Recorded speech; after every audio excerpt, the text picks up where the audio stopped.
Hello friends, मैं ऋषि रौनियार आप लोग का पीसीएस अड्डा में स्वागत करता हूं। दोस्तों, आज की वीडियो में मैं बीपीएससी ऑडिटर मेंस का इंपॉर्टेंट टॉपिक लेकर आया हूं। ये हिस्ट्री के सेक्शन से है और ये बहुत ही इंपॉर्टेंट टॉपिक से कम आपको इतना तो पढ़ के ही जाना है। मैं 100% गारंटी लेता हूं कि इन्हीं में से आपके सारे के सारे हिस्ट्री के क्वेश्चन लिख के आ जाएंगे कंफर्टेबली। ठीक है, आपको करना क्या है कि जो भी मैं टॉपिक्स बनाऊँगा उस टॉपिक पर आप घर पर नोट्स बना लें और उसमें मैं कीवर्ड्स भी बता दूंगा कि कौन कौन से उस टॉपिक्स में आपको कवर करके जाना है, ताकि आप कंफर्टेबल रूप से आप आंसर लिख सकते हैं। ठीक है, तो चलिए वीडियो को स्टार्ट करते हैं और मैं बताता हूं कि कौन कौन से टॉपिक इंपॉर्टेंट हैं। तो ये रहा दोस्तों बिहार पब्लिक सर्विस कमीशन का आंसर राइटिंग का प्रोग्राम पीसीएस अड्डा द्वारा, और ये मैं GS1 और GS2 का गाइडेंस लेकर आया हूं। इसमें आज मैं GS1 का खंड 1 का हिस्ट्री सब्जेक्ट पर आया हूं इंपॉर्टेंट टॉपिक लेकर। तो दोस्तों, आप लोग को पता होगा हिस्ट्री से 6 क्वेश्चन बीपीएससी पूछता है। ठीक है, मेंस में आंसर राइटिंग करने के लिए, और 6 क्वेश्चन में से आपको 3 लिखना रहता है। ठीक है, टोटल 6 क्वेश्चन आपसे पूछेगा और 3 आपको लिखना है, मतलब 3 छोड़ सकते हैं। तो ये 3 लिखने के लिए आप कितना टॉपिक कवर करके जाइएगा कि आप 3 कंफर्टेबली लिख के आइएगा आराम से। ठीक है, तो चलिए उसी को मैं बताता हूँ। तो देखिए, बीपीएससी द्वारा एक क्वेश्चन फिक्स रहता है, कला से जरूर पूछता है। ठीक है, कला से एक क्वेश्चन हिस्ट्री में बीपीएससी जरूर पूछता है। तो बीपीएससी के सिलेबस में कला के टॉपिक्स कितने हैं? तो 3 टॉपिक्स पढ़ने हैं, एक तो मौर्य कला, दूसरा पाल कला, तीसरा पटना कलम। ठीक है, तो जैसे नॉर्मल बीपीएससी एग्जाम लेता है तो उसमें एक साल रिपीटेड करके पूछता है। एक बार कला मौर्य कला पूछेगा तो दूसरे साल पाल कला पूछेगा, तीसरे साल पटना कलम पूछेगा। ठीक है, तो ऑडिटर का तो एग्जाम पहली बार हो रहा है, तो इसमें आपका कोई कला पूछेगा, किसी का कोई गारंटी नहीं है। तो हम लोग क्या करेंगे, तीनों टॉपिक कवर करके जाएंगे कला में।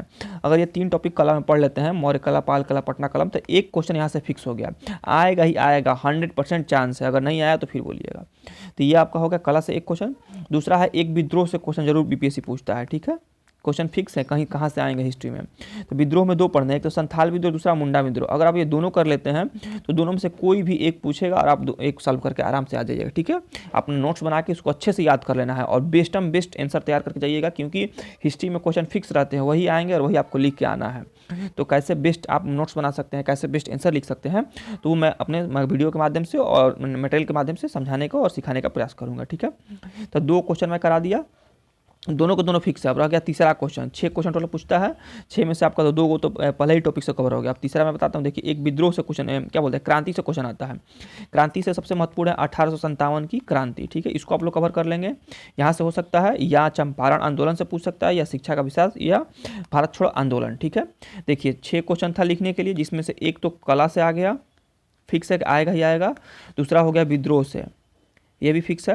जो तीसरा क्वेश्चन है, इसके लिए आपको 5-6 टॉपिक कवर करना है, जिसमें आपको क्रांति होगा, 1857 की क्रांति, चंपारण आंदोलन, शिक्षा का विकास और भारत छोड़ो आंदोलन। ये 4 टॉपिक पढ़िएगा तो तीसरा टॉपिक कवर हो जाएगा। ठीक है, मतलब 4, 3, 7 टोटल 9 टॉपिक आप पढ़िएगा तो आपका पूरा हिस्ट्री कवर हो जाएगा। अब मैं इसके अंदर का सब टॉपिक्स बताता हूँ कि आप आखिर पाल कला में क्या पढ़ना है, मौर्य कला में क्या पढ़ना है, संथाल विद्रोह में क्या पढ़ना है। आप नोट्स बनाइएगा तो इन बातों का जरूर ध्यान रखिएगा, क्योंकि यहीं से क्वेश्चन आने वाले हैं।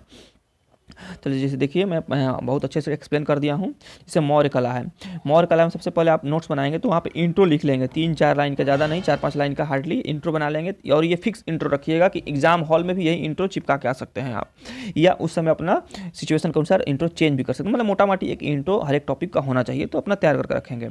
इसके अलावा क्या पढ़ना है, तो प्रमुख विशेषताएं, जो मौर्य कला थी उसकी विशेषता क्या थी, ये 8-10 विशेषता आप बना लेंगे नोट्स में अच्छा से। ठीक है, बुलेट पॉइंट में भी बना लेंगे और थोड़ा सा एक्सप्लेन करके भी बना लेंगे। इसे फोटो वोटो भी बनता है थोड़ा सा, तो वही बनाने के सीख लीजिएगा ताकि हो जाएगा। तो हम लोग आंसर एंट्री कराएंगे तो उसमें आप लोग सीख ही जाइएगा कैसे कैसे सुधार करना है। इसके अलावा बौद्ध धर्म से प्रभाव या संबंध, ये तो आपसे नहीं पूछेगा, लेकिन अगर आप आगे बीपीएससी का भी तैयारी करना चाहते हैं 67 बीपीएससी का, तो उसमें थोड़ा सा लेवल अच्छा लेवल का क्वेश्चन हो जाता है जब बौद्ध धर्म से प्रभाव पूछ लेता है या संबंध पूछ लेता है। तो वैसे ऑडिटर वालों से ये क्वेश्चन नहीं पूछा जाएगा, केवल प्रमुख विशेषताएं ही पूछे जाएंगे। तो नोट्स बनाएंगे तो इसको भी आप इंक्लूड कर लीजिएगा, तो आपको फायदा करेगा। इसके अलावा विदेशी तत्वों का प्रभाव, ये भी नहीं पूछेगा आपसे, लेकिन अपना नोट्स को अच्छा करने के लिए इंक्लूड कर सकते हैं। इसके अलावा आप एक निष्कर्ष बना लीजिएगा, पहले से ही तैयार रहेगा एक अच्छा सा निष्कर्ष, ताकि एग्जाम हॉल में दिक्कत ना हो आपको। तो मौर्य कला में बस इतना पॉइंट आप लोग को नोट्स में होना चाहिए। इसके अलावा क्या है, पाल कला का, पाल कला में इंट्रो बना लीजिएगा, एक प्रमुख विशेषताएं बना लीजिएगा। इससे ज़्यादा पाल कला में और कुछ नहीं करना है। ठीक है, पटना कलम में देखिए, पटना कलम में इंट्रो बनाइएगा कि पटना कलम पे कौन कौन से कलाओं का प्रभाव था, ये भी लिख लेना है। प्रमुख विशेषताएं, ये तो इंपॉर्टेंट ही है, इसमें 8-10 विशेषता आप लोग को याद करके रखना है। जिसमें खजरी शैली बहुत ही इंपॉर्टेंट है, उसको जरूर नोट्स में रहना चाहिए। तो पटना कलम की प्रमुख विशेषताएं होंगे, कुछ प्रमुख कलाकार लिख लीजिएगा। इसके अलावा एक निष्कर्ष तैयार कर लीजिएगा। ठीक है, दोस्तों ये जितने सारे पॉइंट्स हैं इसमें वो और कुछ पॉइंट्स है जो मैं बाद में बताऊंगा, उससे उन पॉइंट्स को आपको ऐड कीजिएगा तो आपका नोट्स और इन्हांस हो जाएगा और बहुत ही अच्छा हो जाएगा। वो जब मैं रिवीजन वीडियो बनाऊंगा अपना हिस्ट्री के लिए या हर एक सब्जेक्ट के लिए, तो उसमें अपना नोट्स को जोड़ जोड़ कर आप लोग इन्हांस कर सकते हैं, ताकि उस समय आप लोग को फ़ायदामंद होगा। अभी आप लोग ये बेसिक काम करेंगे क्योंकि इतना तो नोट्स में होना ही चाहिए। चलिए अब आगे मैं बता दूँ। जैसे देखिए संथाल विद्रोह है, संथाल विद्रोह में आपने इंटर पहले बनाइएगा, उसके बाद इसका कारण क्या था संथाल विद्रोह का, फिर उसका परिणाम क्या था संथाल विद्रोह का, ठीक है, इतना आपके पास होना चाहिए। इसके अलावा संथाल विद्रोह की विशेषता क्या थी और इसका विकास कैसे हुआ, ठीक है, इसके बाद निष्कर्ष। तो ये 5-6 टॉपिक है संथाल विद्रोह में, ये भी फिक्स है, आएगा ही, तो आप इतना कवर करके जाएंगे नोट्स में अपना। दोस्तों अगर आप लोग नए हो तो प्लीज़ हमारे चैनल को सब्सक्राइब करें, आप सब्सक्राइब करते हैं तो हमें मोटिवेशन मिलता है, और ताकि और भी मैं आप लोग के लिए ऐसे ऐसे वीडियो बनाते रहूँ, ठीक है। चलिए और आगे देख लीजिए, मुंडा विद्रोह है, तो मुंडा विद्रोह में आपको क्या पढ़ना है, तो एक इंट्रो लिख लेना है, उसके बाद इसका कारण क्या था मुंडा विद्रोह का, परिणाम क्या हुआ मुंडा विद्रोह का, इसकी विशेषताएं क्या थी और राष्ट्रीय आंदोलन में भूमिका क्या थी। ऐसे राष्ट्रीय आंदोलन में भूमिका आपसे पूछेगा नहीं, बस कारण परिणाम और विशेषता ही पूछ सकता है मुंडा विद्रोह का। वैसे नोट्स में ये सारा पॉइंट इंक्लूड रखेंगे। 1857 की क्रांति भी आपके लिए बहुत महत्वपूर्ण है, तो इसका कारण लिख लीजिएगा, परिणाम लिख लीजिएगा, और वीर कुंवर सिंह की भूमिका लिख लीजिएगा। बस 3 पॉइंट कवर करके जाइएगा, आपका 1857 कवर हो जाएगा। इसके अलावा देखिए क्या है, चंपारण आंदोलन। चंपारण आंदोलन में आपका कारण क्या है, परिणाम क्या है और इसका महत्व क्या था, ठीक है। चंपारण में जो किसान आंदोलन हुआ था, इसका कारण क्या था, परिणाम क्या हुआ, इसका महत्व क्या है, और राष्ट्रीय आंदोलन में योगदान क्या है। ये सब पूछेगा नहीं योगदान, बस कारण परिणाम महत्व भी पूछेगा, लेकिन आप लोग राष्ट्रीय आंदोलन में इसका योगदान भी नोट्स में शामिल कर लेंगे तो बेहतर ही होगा। तो इतना टॉपिक्स थे, और 1-2 और हैं, जैसे शिक्षा का विकास। तो शिक्षा के विकास पूछने का कम चांस है, लेकिन पूछ सकता है, ठीक है। मैं लास्ट में आप लोगों को 5-6 क्वेश्चन गेस कराऊंगा हिस्ट्री में, जब आपका एग्जाम होने वाला होगा उतना करके जाइएगा, तो फिक्स 5-6 क्वेश्चन में से 3 क्वेश्चन आप हिस्ट्री लिख के आइएगा। फिलहाल आप 9 टॉपिक मैं बनाया हूँ, 9 टॉपिक्स में से 3 टॉपिक्स आपके पूरा आ ही जाएंगे आपका हिस्ट्री से, फिक्स है। तो शिक्षा, बिहार में शिक्षा का और 50 शिक्षा का विकास, शिक्षा के लिए बस इतना ही पढ़ना है। भारत छोड़ो आंदोलन में आपको कारण पढ़ना है, बिहार की भूमिका पढ़ना है तथा अजादस्ता की भूमिका पढ़ना है। भारत छोड़ो आंदोलन, बस ये 3 टॉपिक कवर करके जाना है और आपका ये कंप्लीट हो जाएगा, ठीक है। तो इसी तरह यही था हिस्ट्री में, बस 9 टॉपिक्स आपको पढ़ने हैं।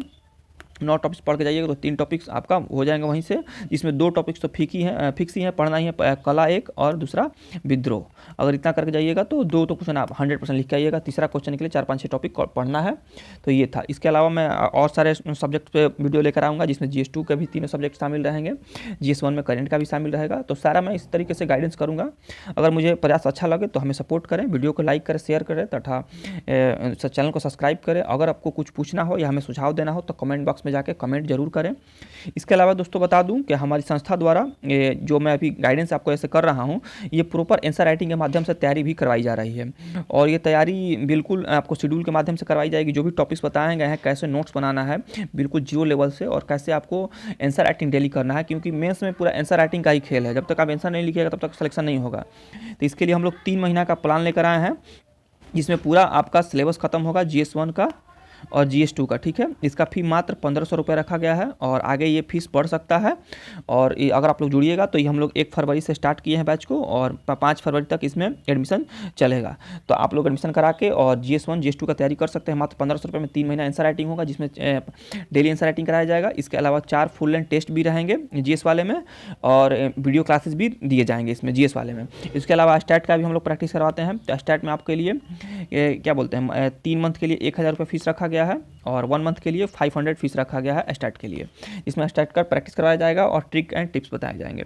इसके अलावा हम लोग ऑडिटर में मेंस में इकोनॉमिक्स ऑप्शनल पे भी काम कर रहे हैं। अगर ऑप्शनल में अगर तैयारी करना है इकोनॉमिक्स का, तो इसमें हम लोग आंसर राइटिंग करवा रहे हैं 3 महीने जो चलेगा। इसका फी मात्र 2000 रुपये रखा गया है।